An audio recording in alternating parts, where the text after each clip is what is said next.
What is a dot or a period? Let's go in and take a look. A dot. Now a dot will help us with things that we haven't quite talked about yet or seen yet, but you might be seeing dots and wondering what they are, so I thought I would tell you. A dot lets you access a property or a method on an object.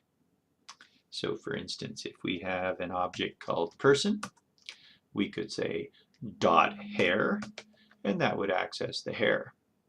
And if the hair had a property that was color, then we might go dot color. So there we are accessing the color property of the hair on a person. Now let's see, it doesn't have to be quite that complicated. We could also access, say, the person's .x property. Now an object, we haven't seen an object yet, but it would look like this, var, well, if it's person object, var person is equal to, we use squiggly brackets and we say x is equal to 10, comma, y is equal to 20, like that, semicolon. So that means that person has an x property and a y property. So therefore person.x would be 10. Do you want to see? We can zog that. Zog person.x, like so. And we'll save this up and take a look at it in a browser. And open up the console, F12, and there is 10. So that you can see a little 10 right there. That got zogged because person.x is 10. You can also change that. So if we go person.x is equal to 30, there's the dot again. We're accessing the property.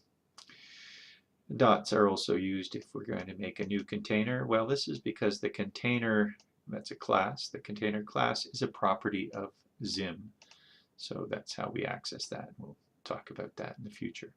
There's some more properties being accessed. Here's a method. A method does something. So this method is centering the icon on the stage. So it's a method of the icon. So to be able to use it, we use the dot.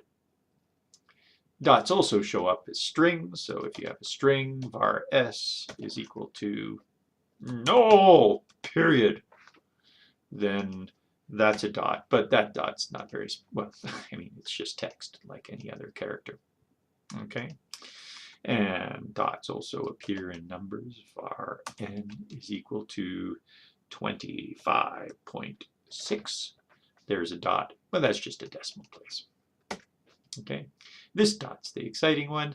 And in object-oriented code, many languages have a dot to allow us to access their property or method. Cool, huh? Well, that's that. Yay! Thanks for hanging out here. Zimjs.com. Ciao.